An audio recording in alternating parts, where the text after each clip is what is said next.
пацаны, записываю сразу по ситуации, как она есть, собственно, еду, особенно вот на малой скорости, сейчас заметил, только начинаешь красться где-то во дворах, руля выворачиваешь, появился какой-то скрип.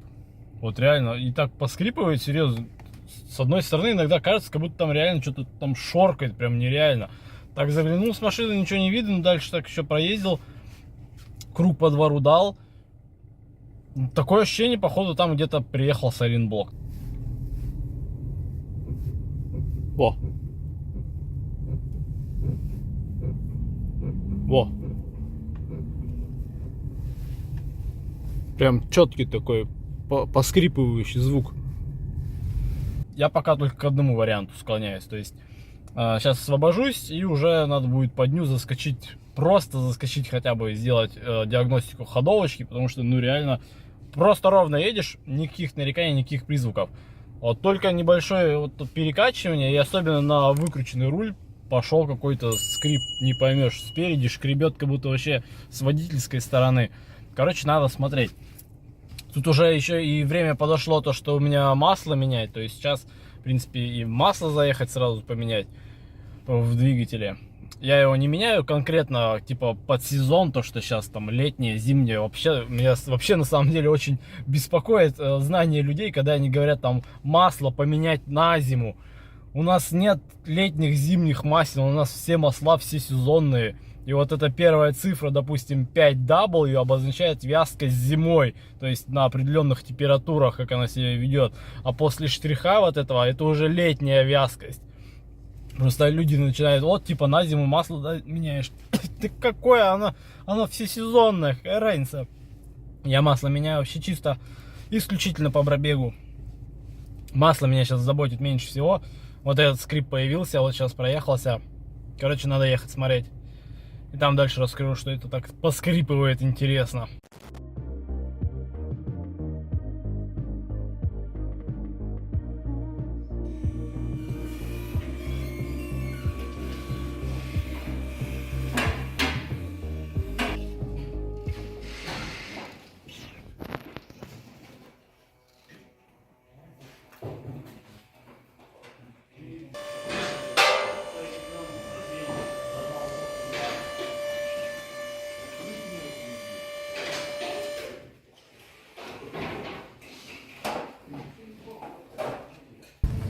Короче, какое можно сделать заключение? Звук оказался больше страшен, чем вообще он из себя что-то может представлять. Ходовку всю перетрясли, перенажимали, проверили, прокатились. Вообще никаких нареканий по ходовке абсолютно нет. Но когда единственное, вот автомобиль был вывешен на подъемнике, качали колесо, и именно вот этот пыльник, получается, который на стойке, он прям сильно как-то... Вот этот звук издавал тот самый. Поправили немного, подкрутили его, попробовали повыше чуть-чуть задрать, чтобы он так не скрипел. Но, однако, когда обратно вернули, он, по идее, должен сейчас со временем опять встать на место. Поэтому вообще, как я думал, что-то может с сайлентблоками какими-то, то есть, ну, что-то я думал критичное, потому что звук очень громкий. И мне уже во дворе даже говорили, что у тебя там так скрипит страшно. По факту ничего критичного не нашли. Максимум вот этот скрипящий пыльник. Больше ничего.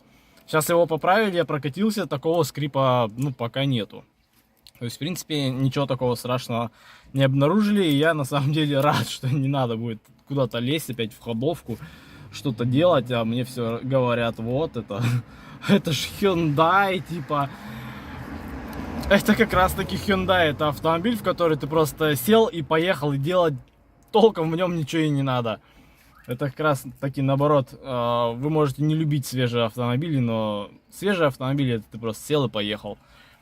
Как бы вы их ни называли, там кредитотошнотами, там кредитопомойками. Ну, вам с автобуса, конечно, виднее.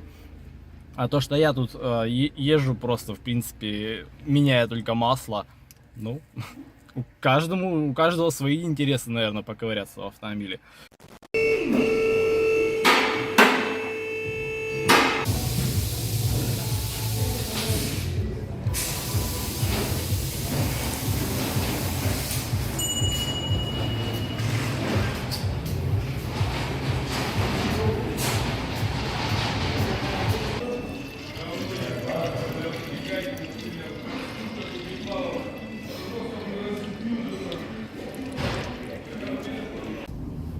Так, собственно, раз выбрался на ИСТО, надо и сразу масло поменять, потому что подошел пробег, меняю масло. А масло я меняю просто без промывки, потому что масло заливается то же самое, но промывку я делаю через замену, получается. Один раз не меняю, потом уже делаю промывку и меняю масло, причем на такое же смысл, в принципе. Что обошлось у нас, что по ценам?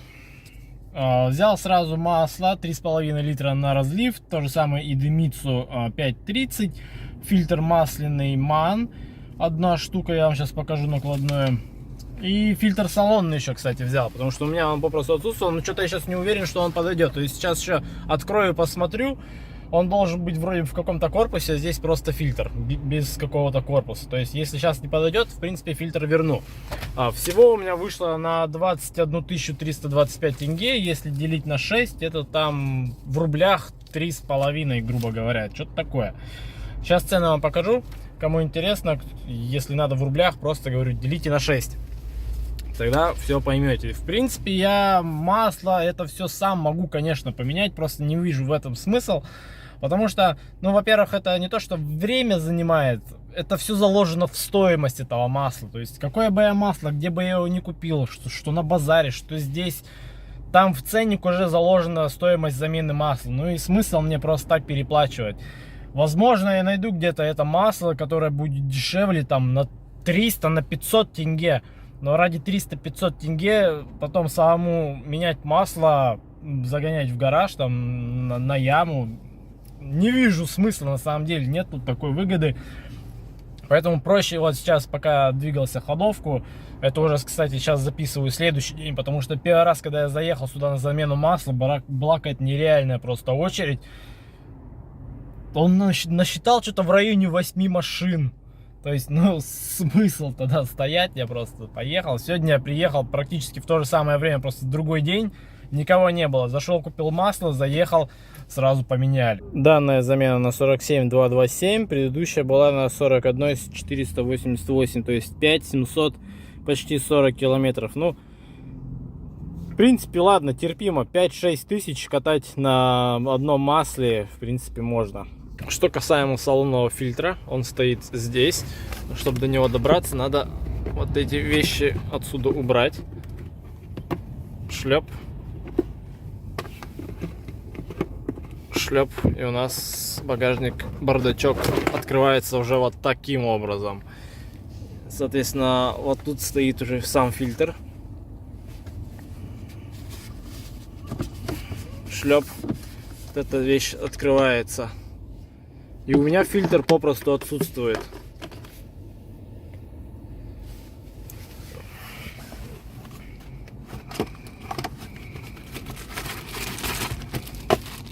Вот он фильтр. На нем где-то должно быть написано up. Вот, стрелки есть. Это должно быть вверх. Надпись получается наоборот почему-то. Либо наоборот, вот так вот туда ставить. Нет, скорее всего вот так. Посмотрел сейчас видео, потому что уже как-то возвращался к вопросу по установке фильтра салонного. И реально должна быть определенная рамка, в которую вставляется фильтр. То есть фильтр вот так вот не ставится. К сожалению, вот эти рамки при предыдущей замене владелец, который не знал, видимо, менял сам, просто выкидывает. Соответственно, у меня этой рамки нет. В магазинах она не продается, эта рамка. Эта рамка только на разборе найдется. А для тех, кто все-таки будет ставить, запоминайте, что рамка, на ней подписано up.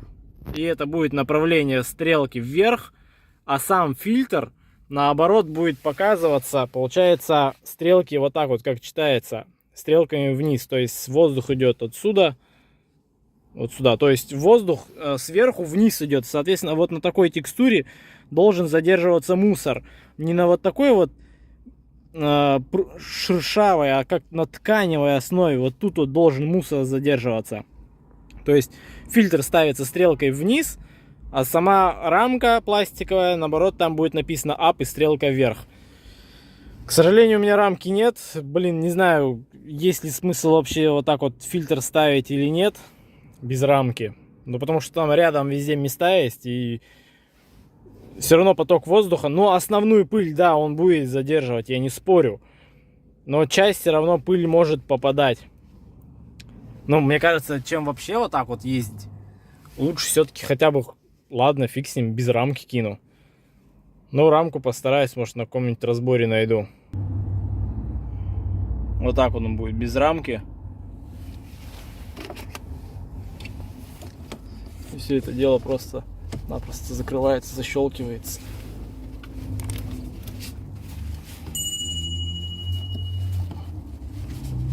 Короче, все-таки это гораздо лучше, чем вообще отсутствие какого-либо фильтра, даже если без рамки.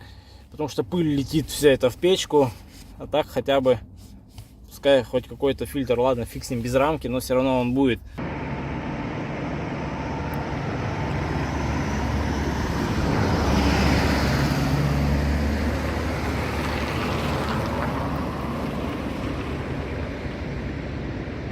Такое небольшое видео. Нашли скрип, заменил масло. Всем спасибо, кто смотрел. До встречи уже в следующем видео.